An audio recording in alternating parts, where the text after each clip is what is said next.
샬롬 할렐루야. 야고보서 1장 6절에서 8절입니다.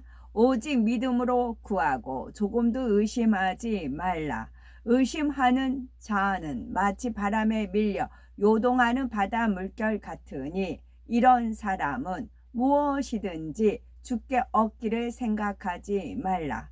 두 마음을 품어 모든 일에 정함이 없는 자로다. 아멘. 에레미야 33장 3절.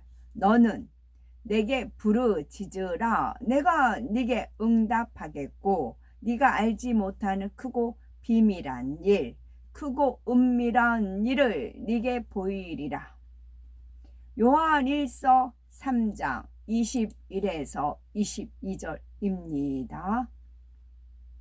사랑하는 자들아, 만일 우리 마음이 우리를 책망할 것이 없으면 하나님 앞에서 담대함을 얻고 무엇이든지 구하는 바를 그에게서 받나니 이는 우리가 그의 계명을 지키고 그 앞에서 기뻐하시는 것을 행함이라.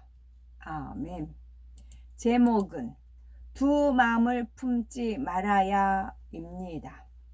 야고보서 1장 6절에서 8절을 보면 오직 믿음으로 구하고 조금도 의심하지 말라. 의심하는 자는 마치 바람에 밀려 요동하는 바다 물결 같으니 이런 사람은 무엇이든지 주께 얻기를 생각하지 말라. 두 마음을 품어 모든 일에 정함이 없는 자로다 했습니다. 두 마음을 품는다는 것은 하나님께 무엇을 구할 때 의심하는 것입니다. 하나님 응답하실 줄 믿습니다 하면서도 다른 한편으로는 정말 응답해 주실까 하고 의심합니다. 이렇게 두 마음을 품으면 아무리 구해도 응답받을 수가 없습니다. 하나님께서 응답해 주실 것을 의심치 말고 온전히 믿어야지요. 우리가 기도할 때 참 믿음으로 구하고 있는지 혹은 두 마음을 품어 응답이 더딘 것은 아닌지 점검해 봐야 합니다.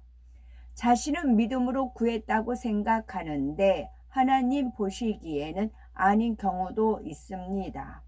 하나님께서 원하시는 믿음은 조금도 의심하지 않는 참 믿음입니다. 믿음에는 참 믿음, 곧 영적인 믿음과 지식적인 믿음, 곧 육적인 믿음이 있습니다. 참 믿음은 하나님과 예수 그리스도를 마음 중심에서 진정 믿는 믿음이지요. 반면에 지식적인 믿음이란 단지 하나님에 대해서 듣고 아는 것을 말합니다. 지식적인 믿음을 가진 사람은 그동안 말씀을 들어왔기에 하나님의 전지전능하심을 잘 압니다. 그러나 마음 중심으로 믿는 것은 아니기 때문에 하나님을 전적으로 의지하지 못하고 세상에 의존합니다. 의심하는 사람, 곧 두 마음을 품는 사람은 바로 이런 지식적인 믿음을 가졌다고 할 수가 있겠죠. 참 믿음으로 구하는 사람에게는 특징이 있습니다. 참 믿음으로 구할 때와 지식적인 믿음으로 구할 때는 그 과정과 결과가 확연히 구분되지요. 과연 참 믿음으로 구하는 사람은 어떠한 특징이 있는 걸까요? 첫째는 어떤 상황에서도 마음이 평안합니다. 둘째는 변개하지 않습니다. 셋째는 부르짖어 기도를 하지요. 참 믿음을 구하는 사람의 특징은 어떤 상황에서도 마음이 평안합니다. 참 믿음으로 구하면 응답될 것을 분명히 믿기 때문에 설령 원치 않는 상황을 만난다 해도 마음의 평안을 잃지 않습니다. 반면에 두 마음을 품고 구하는 사람은 마음이 불안하고 초조하지요. 시험 환난이 오면은 마음이 요동합니다. 예를 들어서 어린 자녀가 온몸에 고열이 나서 위급한 상황이라고 합시다. 이때 믿음이 있는 사람이라면 하나님을 의지하고자 할 것입니다. 회개할 것을 찾아서 회개하고 금식하며 기도하지요. 그런데 이렇게 하나님을 의지했는데도 오히려 열이 더 펄펄 끓는다면 마음이 어떨까요? 참 믿음으로 하나님을 의지했다면 이런 상황이 되어도 마음이 요동하지 않고 감사할 수 있습니다. 반면에 지식적인 믿음으로 구하는 경우에는 정말 괜찮아질까, 더 심해지면 어쩌나 하는 염려로 불안하고 초조하지요. 나아가서 믿음으로 구했는데 왜 낫지 않을까 하고 하나님을 원망하기도 합니다. 바로 이런 마음을 품은 것 자체가 참 믿음이 아니었음을 말해 주지요. 나는 이럴 때 과연 어떤 모습일까? 내 자신의 마음을 잘 살펴봐야 되겠죠. 둘째는 변개하지 않습니다. 참 믿음이 있는 사람은 응답받을 때까지 변함없이 구하지요. 반면에 두 마음을 품고 구하는 사람은 응답이 더디거나 자신이 바라는 대로 되지 않으면 대부분이 변개합니다. 예를 들어서 어떤 제목을 놓고 기도를 작정했다가 중간에 임의로 깨트리지요. 즉 기도 제목을 바꾸거나 목표치를 낮추기도 하는데 이는 하나님을 신뢰하지 못하는 모습입니다. 대부분의 사람은 구하는 것을 즉시 응답받기 바라고 자신의 바람대로 이루어지기를 원하지요. 그러나 하나님은 각 사람의 믿음의 분량, 공의 등 여러 조건을 고려하여서 가장 합당한 때에 가장 좋은 것으로 응답해 주시지요.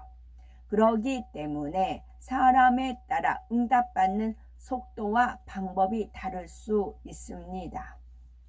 예수님께서 병자를 고치실 때에도 경우에 따라서 다른 방법을 적용하셨죠. 12년 동안 혈루증을 앓던 여인은 예수님의 겉옷자락을 만지자 즉시 병이 나았습니다. 그러나 요한복음 9장에 나오는 소경은 달랐죠. 예수님은 땅에 침을 뱉어 진흙을 이겨 소경의 눈에 바르시고 실로암 못에 가서 씻으라 하셨습니다. 소경의 입장에서는 이런 방법이 자신이 기대한 바와 다를 수 있습니다. 그러나 말씀에 순종하여 실로암 못에 씻으니 눈이 밝아졌지요. 만약 치료에 기미가 보이지 않는다고 의심하거나 편개하여 돌아갔다면 치료받을 수 없었을 것입니다. 물론 변개하지 않아야 한다 해서 하나님의 뜻이 아닌 것을 끝까지 고집스럽게 구해야 한다는 의미는 아닙니다. 하나님께 응답을 구할 때는 어떤 것이 하나님의 뜻인지 기도하여 잘 분별하는 지혜도 필요하지요. 또 변함없이 구한다 해도 정욕을 위한 목적이라면 응답이 오지 않는다는 것을 알아야 합니다. 셋째는 부르짖어 기도합니다. 구하는 것을 반드시 응답해 주실 줄 믿기에 힘쓰고 애써 부르짖어 기도하는 것입니다. 에레미야 33장 3절에 너는 내게 부르짖으라 내가 네게 응답하겠고 네가 알지 못하는 크고 비밀한 일 은밀한 일을 네게 보이리라 말씀하셨습니다. 소경 바디메오도 예수님이 지나가신다는 말을 듣고는 다윗의 자손 예수여 나를 불쌍히 여기소서 하고 큰 소리로 예수님께 부르짖었지요. 예수님께서 자신을 고쳐 주실 것을 확신했기에 주변의 만류에도 아랑곳하지 않았습니다. 이처럼 부르짖는 기도를 통해 믿음이 얼마나 신실한지가 표현됩니다. 참 믿음으로 구하지 않은 사람은 해결받을 문제가 있거나 축복을 받고자 해도 힘써 부르짖지 않습니다. 응답의 기미가 보이지 않으면 더욱 부르짖어야 하는데 오히려 힘이 빠져서 부르짖지 못합니다. 이는 응답에 대한 믿음이 확고하지 못하기 때문이지요. 그렇다면은 두 마음을 품지 않고 참 믿음을 이루려면은 어떻게 해야 될까요? 참 믿음, 그 영적인 믿음은 내가 원한다 해서 가질 수 있는 것이 아니라 하나님이 주셔야만 합니다. 우리가 참 믿음을 이루는 데에는 일련의 과정이 따르죠. 그러면 어떻게 해야 하나님께서 참 믿음을 주실까요?